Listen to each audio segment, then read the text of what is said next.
Back live tonight here on In Focus, and thanks for staying on. Amnesty International says 63 years after the Sharpeville Massacre, people are still dying for freedoms enshrined in the Constitution. The international NGO says the killing of insolvency practitioner Cloete Murray and his son Thomas at the weekend, and the said death of 4-year-old pupil Langalam Viki, who was found inside a latrine 2 weeks ago in the Eastern Cape, highlights the injustices in South Africa. To take this conversation further, we speak now to Amnesty International South African spokesperson Mienke Steytler. Good to have you, and thank you very much for your time tonight here on In Focus. You're raising a concern about government failure to protect human rights defenders and whistleblowers. Let's firstly tackle this issue of why culture of impunity and fear is allowed to perpetuate in the country seemingly unabated. Yes, so we feel that the justice system should be acting as a deterrent. So there are laws that protect whistleblowers and what we call human rights defenders, so people who are defending the rights of their communities. We can think of a few names, for example, Bazooka Radebe in the Eastern Cape as well, and Fikile Ngasane in KwaZulu-Natal. And these laws should be implemented, and investigations should be clear, and people should be brought to account. The people who have carried out the acts, as well as the people who obviously ordered the acts, because people who speak out is really a cornerstone of our democracy. If people are too scared to speak out because the justice system is not serving them, then we need to start feeling quite scared. So that's why we call for the protection of whistleblowers. And President Ramaphosa made a promise in his State of the Nation address this year as well to strengthen protection for people who blow the whistle. And so we are waiting to hear what those strengths, what that strengthening will involve. Yeah. I mean, as we see today, are you saying the corrupt are emboldened, but not only just emboldened, are beginning to use that impunity to weaponize it and create a state of fear? So there is no telling whether people who want to fight corruption are actually feeling free to speak out today. Exactly. So I think you will agree that we're hearing weekly of nowadays. It feels like it's weekly of people who are losing their lives. I mean, just this weekend, Cloete Murray and his son Thomas. Even this evening, I saw an article. I haven't seen further detail, but of people who were shot in Durban, if I have it correct. And yet we are not hearing that much of people being brought to justice for carrying out these acts. And the big fear is that people will self-censor, and that people won't step out out and say if they've seen wrongdoing or if they are aware of wrongdoing. And really that cannot be allowed. I mean, where are we going to go then? And we really call on the government to tell us publicly how they plan to protect whistleblowers and human rights defenders better. Because nobody should be scared to speak out. And we need to see justice. We need to see more of these cases coming to court, and we need to see people held accountable, and we need to see the wheels of justice and the justice system really serve the victims and survivors and their families and loved ones in these cases. So you said the justice system should be acting as a deterrent. Why is it not? Are we lacking capacity? I mean, we saw yesterday the marshalling of the forces of this country to protect from what would have been a perceived insurrection. So there is some capacity. We don't know whether it's sustainable to have that kind of deployment all the time. But are we talking about a lack of capacity in the justice system? Possibly there may be a lack of capacity. However, it will be interesting to see, of course, what does happen in cases that are very recent. So, I mean, just the very high-profile case of this weekend, where these really high-profile liquidators who were court-appointed to be involved in the state capture investigations were horrifically killed. It'd be very interesting to see what comes out of that, and whether this will then mean that people will feel more emboldened to come forward. But currently, I mean, we still look at, cases like Bazooka Radebe, who stood up for, against mining in his community, who stood up for environmental rights. He was gunned down in 2016, and no one has been brought to justice for his killing to date. And that's many years. So it's also not forgetting the people that have gone before, the people who this has happened to years ago, and showing that even those cases are being prioritized and are being investigated properly. Yeah. It does seem, though, that the culture of impunity, one could not just say, it's purely within the government environment, because, as you put it, the Bazooka matter has got to do with his environmental activism and the work that he was doing against very powerful corporates who seemingly did not like the work that he was doing. Yes, of course. And sadly, the government, of course, through regulation, does need to, check what these corporates are doing, especially if the corporates have special licenses to operate within South Africa, and to also be held accountable according to the, they must tread the line when it comes to the laws of South Africa. But yeah, it's almost like there's a culture of impunity everywhere. I mean, it's like people just think that they can do what they want. And I mean, all of us should look deeply inside ourselves as well. Even if you're like buying a cool drink for a police officer, are you not also complicit in the whole system of it?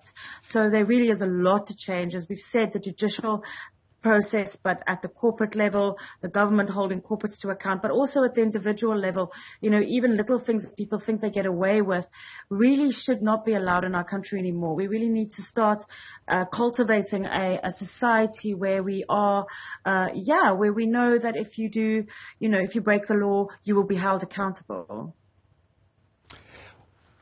For me, I've heard a conversation even earlier on. Now, when we come to the question of providing resources or resource allocation, for example, to rid ourselves of things like pit latrines in public schools, the Democratic Alliance saying, well, they'll be going to court to find out what is it that they can do to force government to do that. My recollection is that the other organizations already been to court. In fact, the courts have pronounced and said government must come out with a deadline. You must say how you're going to end this tragic situation here where we're losing our kids down a pit latrine. Is government kept at bay on this deadline? And is there something else that needs to happen to really keep them accountable on this deadline? You are completely correct to say that other organizations have litigated on this before, and still nothing has happened. There's complete radio silence, or they keep changing the deadlines as well. For us, it's really a marathon and not a sprint. You have to keep talking, you have to keep pushing, you have to keep holding them accountable. I mean, we spoke about people who are killed for whistleblowing, but or for standing up for the human rights or environmental rights of the communities. But even someone like little Langalam Viki, who died about 2 weeks ago in a pit toilet, people just keep dying. And today was actually to mark the 69 people who gave them their lives, the peaceful protesters who gave their lives 63 years ago at Sharpeville, but people are still continuing to die, and this includes children. And so for us, it's just to keep telling government this, to keep reminding them, of their obligations. They have recently, last year, they tabled amendments to the regulations around, safe school infrastructure, the norms and standards of infrastructure at public schools, and ourselves and other organizations made submissions, and we actually said that they have to keep deadlines in, because this is a way of holding them accountable, because one of the things they wanted to do was to take any reference to deadlines out. However, since then, we have actually not received any word. So sometimes litigation can play a role in really shining a light on those issues again, but we really, really, really hope that they will, listen and realize that they need to speak, they need to be transparent, and we know it's challenging. but then tell us what the challenges are. Tell us what the progress is. Even if it is slow, explain, why it's so difficult. And then maybe people can also come up with, supportive solutions to government and say, okay, let's work together. And I saw recently someone said that maybe, it's time for the private sector to jump in and actually provide safe sanitation, safe toilets at schools across the country. But that can only really be done if government says, well, these are our challenges. Let's get together and let's work together and do this. The most recent release, crime stats, revealed that 9.8% reported increase of rape cases compared to the same period last year. I mean, that means we are still dealing with the question of gender-based violence as well as femicide in this country. We've got a plan. It's called the National Strategic Plan on Gender-Based Violence and Femicide. It's got 6 pillars. I don't know if we are making a move on any of those single pillars to date. Exactly. It actually links to your previous question, and this is the same, is this lack of public transparency, this lack of just communicating, just say, what is going on. Don't just be quiet about it. Interestingly, South Africa is at the end of this week. So South Africa is also obviously a member of the United Nations Human Rights Council, but also gets every 4 years we have what's called the Universal Periodic Review, and it actually looks at the human rights situation status in South Africa. Not only in South Africa, all countries go through this. And actually at the end of this week, South Africa is going to adopt or note some recommendations made by other countries, and overwhelmingly other countries noted or said, this plan needs to be implemented, it needs to be resourced, it needs to be financed. And South Africa has actually come out and said they are supportive of these recommendations. So really, once they do appear at the UN at the end of this week, they again need to be held not only domestically accountable, but also internationally accountable. And they must come out and they must transparently communicate how they are going to resource and implement this plan. We're really good. South Africa is really good at developing laws and at putting them in place, and beautiful legislation and a beautiful constitution and a Bill of Rights. But it's at the implementation that we seem to get stuck, and we really need the government and to get past this stuckness.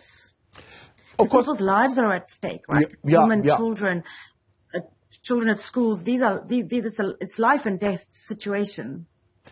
And of course, you're using, the link between the Sharpeville Massacre, Human Rights Day today, and people dying because of the freedoms enshrined in our Constitution.